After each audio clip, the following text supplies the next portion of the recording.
의미와 또 제가 읽어드리는 이 겨울나무의 의미를 함께 생각해 볼 수 있으면 좋겠습니다. 잘 들어보세요. 겨울나무, 단순해지면 강해지는구나. 꽃도 버리고 이파리도 버리고 열매도 버리고 밥도 먹지 않고 물도 마시지 않고 벌거숭이로 꽃눈과 잎눈을 꼭 담으며 바람이 날씬한 가지 사이를 그냥 지나가는구나. 눈이 이불이어서 남은 바람도 막아주는구나. 머리는 땅에 쳐박고 다리는 하늘로 지켜들고 동상에 걸린 채로 햇살을 고드름으로 만드는 저 확고부동하고 단순한 명상의 자리 앞에 겨울도 마침내 주눅이 들어 겨울도 마침내 희망이구나 라는 겨울나무라는 제목의 시였습니다. 자, 제가 가시나무, 겨울나무 이런 시를 읽어드린 이유는 이번 주가 무슨 주간이라고요? 이번 주부터 사순절이라는 뒤에 적혀져 있죠. 사순절의 의미를 우리가 뭐 여러 가지를 통해서 나눌 수 있겠지만 이 나무, 특별히 가시나무, 예수님이 가시면류관을 쓰셨잖아요. 그리고 한겨울에 그 겨울나무를 생각하면서 우리가 물론 이제 겨울이 점점 잊혀져 가는 봄을 우리가 기다리는 때에 있지만 다시 한번 나무를 보시면서 사순절을 묵상할 수 있는 때가 되면 좋겠습니다. 자, 오늘 말씀 제목은 회개하고 복음을 믿으라! 예수님께서 하신 말씀이죠. 오늘 본문 15절 마지막에 예수님이 직접 하신 말씀입니다. 오늘은 사순절 첫째 주일. 사순절 우리가 다시 한번 의미를 생각해 볼까요? 예수님의 부활을 기다리면서 예수님의 고난과 십자가의 죽음을 묵상하는 경건의 훈련 기간입니다. 즉 예수님의 십자가와 부활에 우리가 함께 참여하는 기간이라는 것입니다. 시기적으로 올해 사순절은 지난 수요일이 제2의 수요일이었어요. 제2의 수요일, 성의 수요일이라고 불리는 2월 14일부터 시작돼서 부활주일이 4월 1일이니까 전날인 3월 31일까지 평일은 40일이에요. 그래서 사순절이라고 부르죠. 그리고 6번의 주일을 합해서 정확하게는 46일입니다. 46일을 우리가 지내게 되었습니다. 그리고 잘 아시는 대로 사순절 마지막 주일인 종려주일, 고난주일이라고 하는데 그때부터 토요일까지 3월 25일부터 3월 31일까지가 고난주간입니다. 고난주간의 금요일은 성금요일이라고 해서 아주 성스러운 금요일이라고 해서 예수님이 십자가에 달리시고 운명하신 날입니다. 이러한 사순절을 맞이해서 우리에게 어떤 마음가짐이 필요하겠습니까? 먼저는 오늘 말씀 제목처럼 우리의 죄를 끊임없이 회개해야 할 것입니다. 또 이 기간을 그저 하루 한 끼 금식하는 것에 의미를 두는 그런 형식적인 기간이 아니라 나보다 못한 사람들을 돌보는 구제와 예수님의 사역을 본받고 실천하는 기간이 되어야 할 줄로 믿습니다. 그래서 오늘 본문은 너무나도 단순한 그런 이야기인데 그 말씀의 의미를 구절구절 우리가 함께 생각해 보도록 하겠습니다. 자, 세례 요한이 예수님께 물로 세례를 베푸는 장면으로 오늘 본문이 시작되었습니다. 예수님은 누구에게 세례를 받으셨다고요? 세례 요한에게 물로 세례를 받으셨어요. 세례 요한이라고 하면 당시에 여인의 뱃속에서 난 자들 가운데 그보다 큰 이가 없더라 라고 일컬음 받을 정도로 당시의 모든 선지자들 가운데 가장 위대한 사람이요 명확한 통찰력을 가진 또 도덕적으로 수행의 길을 간 사람이었습니다. 마태복음 3장 14절에 내가 당신에게 세례를 받아야 할 터인데 당신이 내게로 오시나이까. 세례 요한이 세례를 받으러 오시는 세례 요한에게 세례를 받으러 오시는 예수님에게 하신 말씀입니다. 이 말씀은 세례 요한의 이 말은 예수님은 세례를 받으실 필요가 없으신 분임에도 불구하고 죄가 없으심에도 불구하고 인간인 세례요한에게 세례를 받으러 오셨다는 사실을 세례요한이 선지자적인 자신의 영감으로 인식하고 선언했다는 것입니다. 자, 오늘 9절에서 11절까지 말씀 한 절 한 절 알아보겠습니다. 9절 말씀에 그때 예수께서 갈릴리 나사렛으로부터 와서 요단강에서 요한에게 세례를 받으시고, 요단강에서 요한에게, 세례요한에게 세례를 받으셨습니다. 다시 한번 우리가 질문해 볼까요? 왜 예수님이 세례를 받으셨을까요? 예수님은 죄인이 아니신데 회개하는 사람으로서 세례를 받으셨다는 사실이 중요합니다. 우리가 회개하고 복음을 믿으라, 이제 복음을 전파하는 공동체로서 세상 사람들에게 나가서 외쳐야 할 때인데 우리가 먼저 회개해야 된다는 것입니다. 예수님의 회개는 그 자신을 위한 것이 아니었습니다. 고백한 죄도 자신이 지은 죄가 아니었습니다. 세례요한에게 세례를 받을 때 주님은 자신을 세례 받으려 하는 많은 사람들, 세례요한에게 요단강에서 세례받고자 하는 많은 군중들과 예수님 자신을 동일시하고자 하셨습니다. 즉 하나님의 아들이신 예수님께서 인간의 몸을 이끌고 이 세상에 오셔서 인간과 같이 되고자 하셨다는 것입니다. 그 사실이 바로 마태복음 3장 15절의 말씀처럼 모든 의를 이루기 위해서였다고 예수님은 말씀하셨습니다. 그런데 의로움이라는 것은 우리가 잘 알듯이 우리가 의인이 될 수 있는 것은 단순히 한 번 회개했다고 결코 의인이 될 수 없습니다. 오직 믿음으로 말미암아 의인에 이르게 하셨다는 사실입니다. 죄 없으신 예수님 자신이 죄인들과 자신을 동일시 하심으로써 죄인들이 의로워질 수 있도록 하시려고 주님이 먼저 회개하시고 죄를 고백하시는 자리에 나오셨습니다. 그러므로 예수님은 친히 사람들의 죄를 담당하시고 그 슬픔을 받아 안으셨다는 말씀입니다. 우리가 잘 아는 이사야 53장 6절 말씀, 우리는 나 양 같아서 그릇 행하여 각기 제 길로 갔거늘 여호와께서는 우리 무리의 죄악을 그에게 담당시키셨다. 이사야 선지자가 이미 수백 년 전에 예수님에 대하여 예언하신 이 말씀대로 예수님은 죄를 범한 사람들과 같이 여김을 받으심으로써 많은 사람들의 죄를 담당하셨습니다. 저와 여러분이 세상에 나가서 해야 될 일이 바로 이러한 일입니다.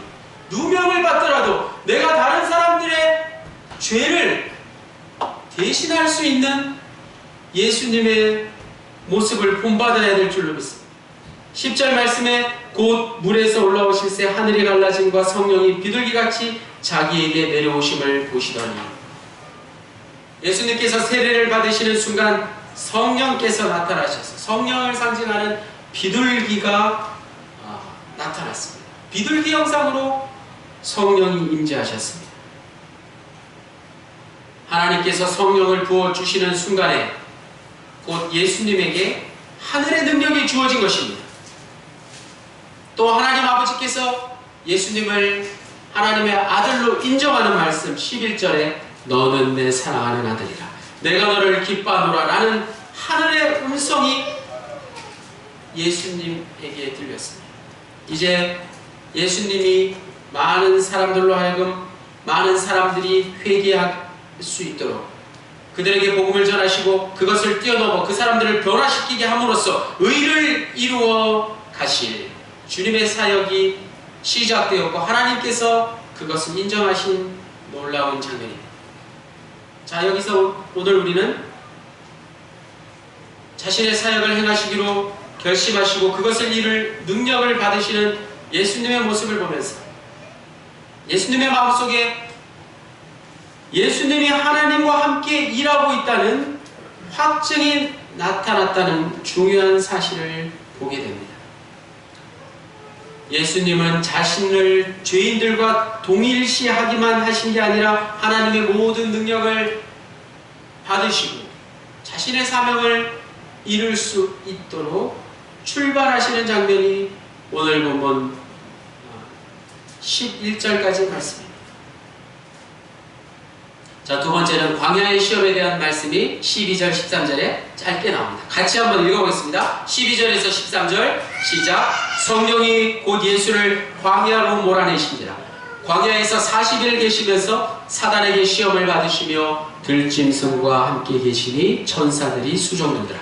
예수님이 광야에서 사단에게 시험을 당하신 이야기는 마태복음 4장 1절에서 11절 그리고 누가복음 4장 1절에서 13절에 아주 자세하게 소개되고 있습니다. 누가복음에도 상세하게 기록되어 있죠. 예전에 한번 제가 말씀드린 적이 있는데 오늘 본문에는 단 2절로 간략하게 하지만 매우 예언자적인 언어로 기록되어 있습니다. 왜 그럴까요?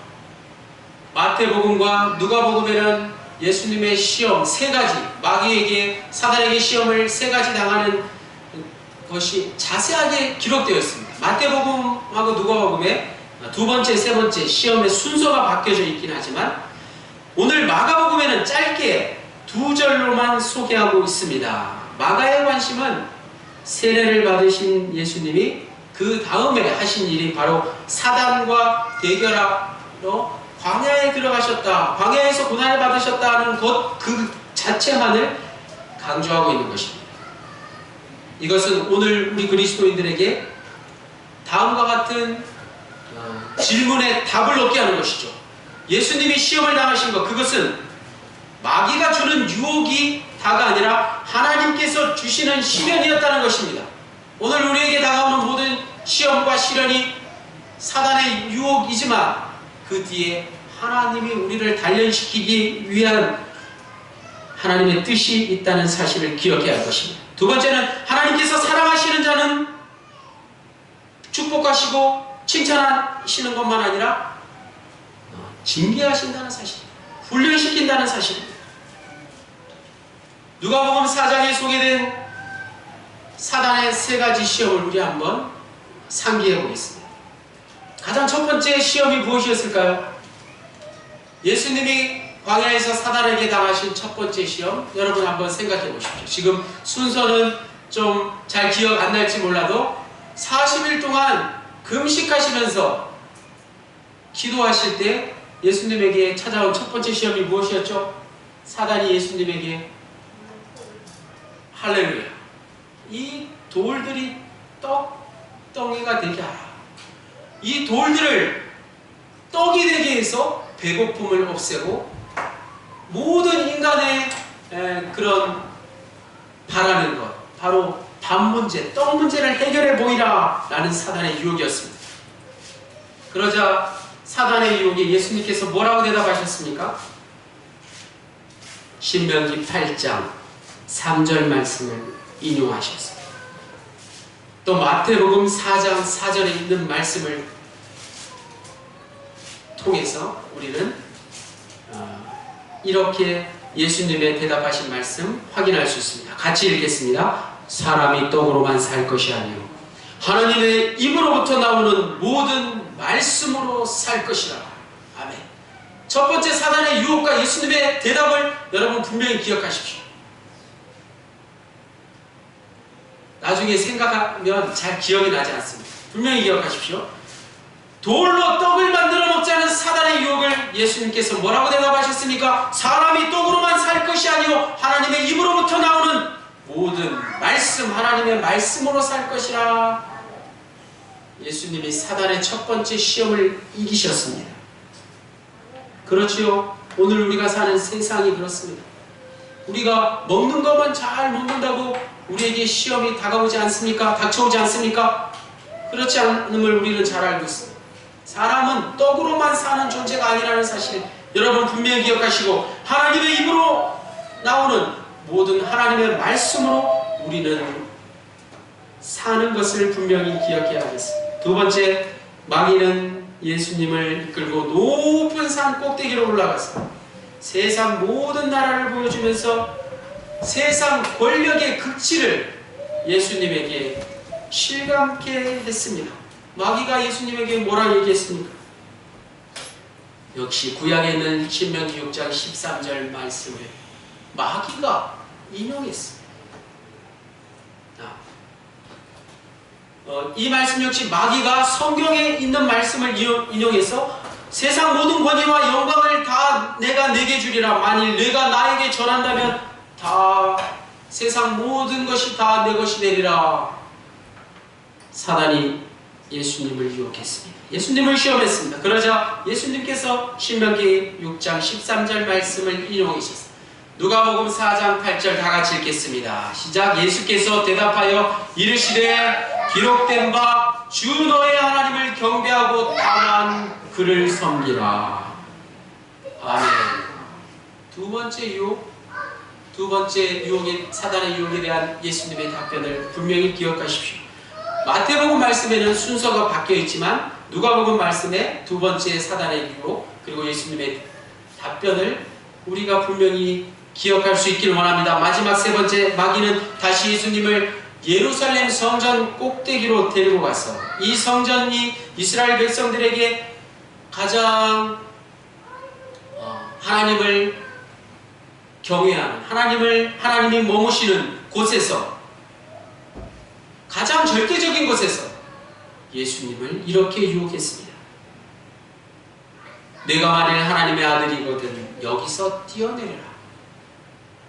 내가 떨어질 때 하나님이 천군 천사를 보내서 너를 살리시지 않겠느냐라고 예수님을 유혹했습니다. 이것은 어떤 유혹입니까?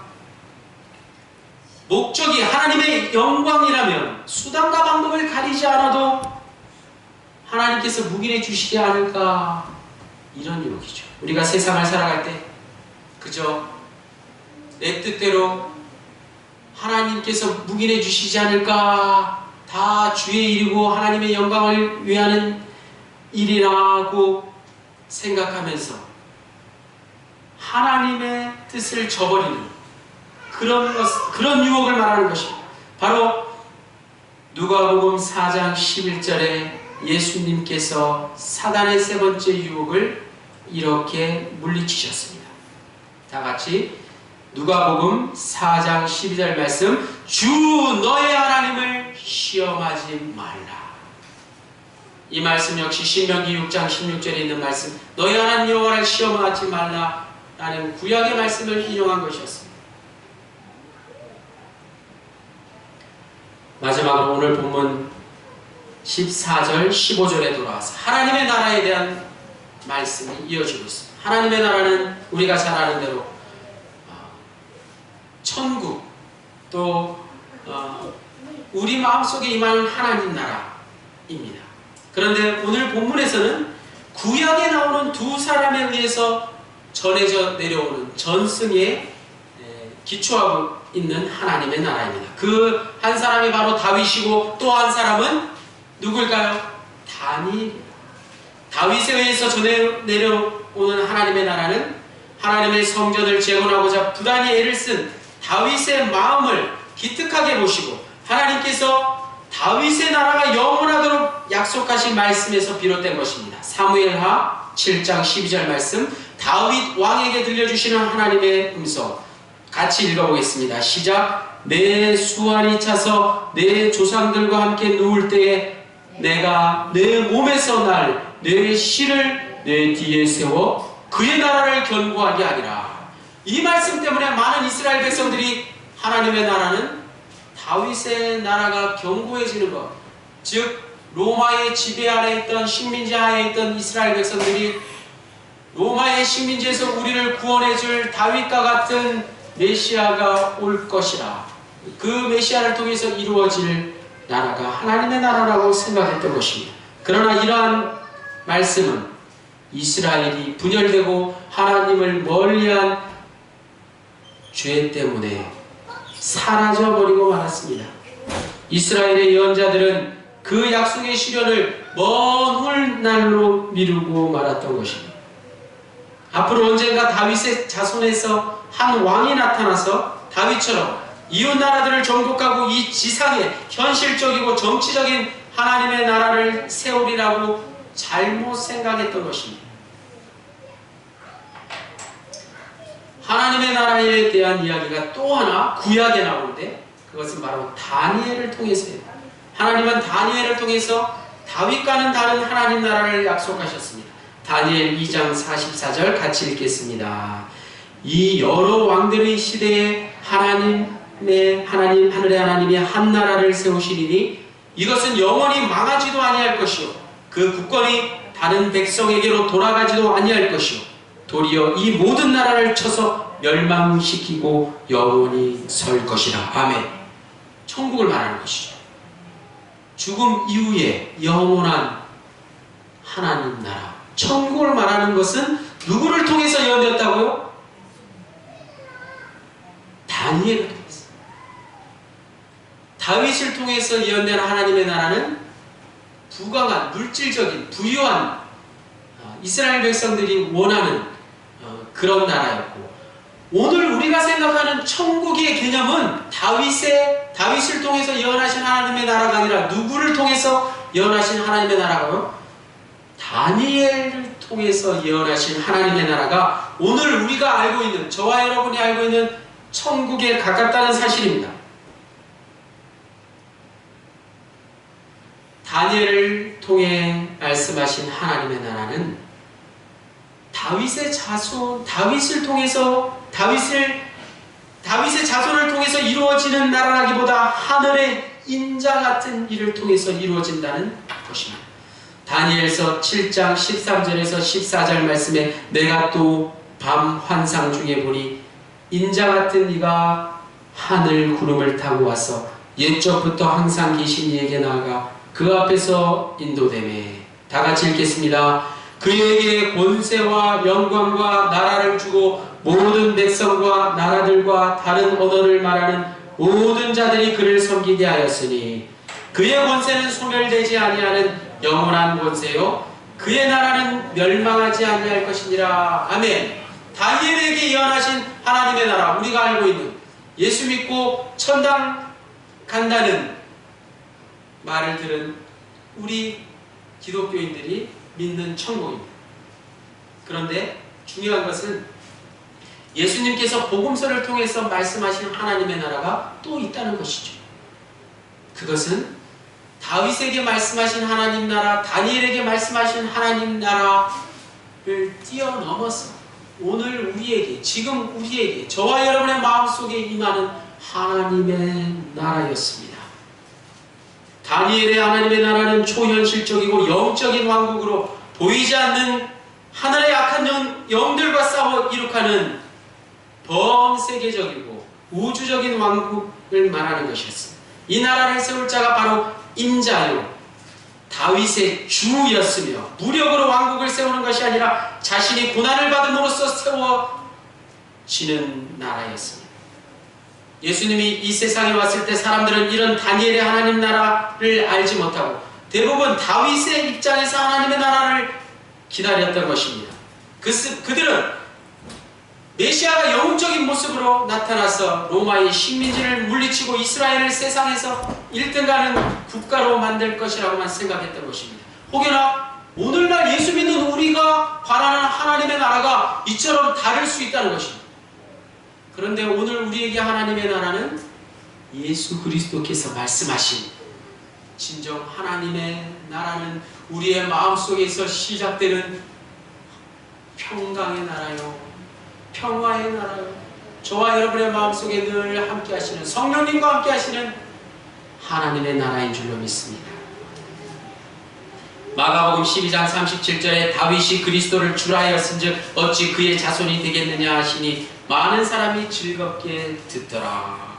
즉 다윗의 자손에서 나오는 예수 그리스도는 다윗과 비교할 수 없는 존재이고 사단과 싸우러 세상에 오신 분이라는 말씀입니다. 현세의 멸망과 죽은 후의 부활과 부활한 자들이 범세계적으로 우주적으로 모일 하나님의 나라를 말씀하셨습니다. 또 마태복음 8장 11절에서 12절에 보면 또 너희에게 이르노니 동서로부터 많은 사람이 이르러 아브라함과 이삭과 야곱과 함께 천국에 앉으려니와 그 나라에 본 자손들은 바깥 어두운 데 쫓겨나 거기서 울며 이를 갈게 되리라. 즉 본 자손들, 이스라엘 백성들은 예수 그리스도를 인정하지 않고 어두운 곳으로 쫓겨나서 이를 갈게 될 것이라는 예언의 말씀 또한 주님께서 말씀하셨습니다. 자, 오늘 말씀을 통해서 우리는 이제 하나님의 나라를 어떻게 맞이해야 할까요? 마가복음의 시작, 마가복음 1장에 있는 하나님의 나라는 바로 온 하나님의 나라를 대하는 우리의 반응이 필요하다는 것입니다. 그것이 바로 오늘 말씀의 제목 회개와 믿음인 것입니다. 눈앞에 하나님의 나라를 두고 우리가 해야 할 일은 우리 인생이 근본적으로 변화되어야 한다는 것입니다. 회개와 믿음을 통해서 하나님의 나라를 단순히 지식적으로 인정하는 것뿐만 아니라 그 이상의 인격적인 믿음과 신뢰와 내 모든 것을 주님께 맡김으로써 이루어진 나라가 바로 하나님의 나라입니다. 그러므로 오늘 말씀 회개하고 복음을 믿으라.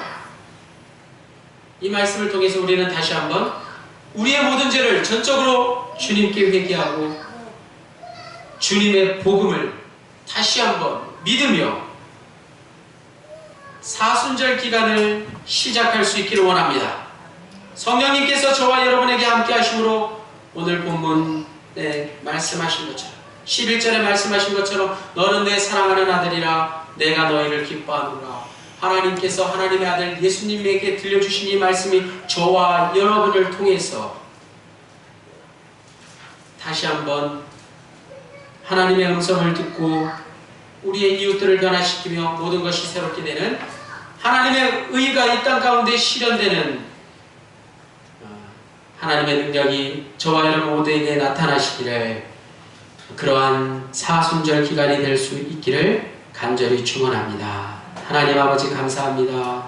회개하고 복음을 믿으라 선포하신 주님의 말씀대로 우리가 이제 우리의 모든 죄를 회개 자복하며 예수 그리스도의 복음을 믿으며 사순절 기간을 지냄으로써 진정 너는 내 사랑하는 아들이라 내가 너희를 기뻐하노라 주님에게 들려주신 하나님의 음성이 오늘 우리의 귓가에 들리게 하시고 내가 먼저 변화되어서 내 주위의 이웃들을 변화시키고 모든 것을 새롭게 경험하는 하나님의 의가 우리의 남은 여생 가운데 나타날 수 있기를 간절히 기도하며 예수 그리스도의 이름으로 기도하였습니다.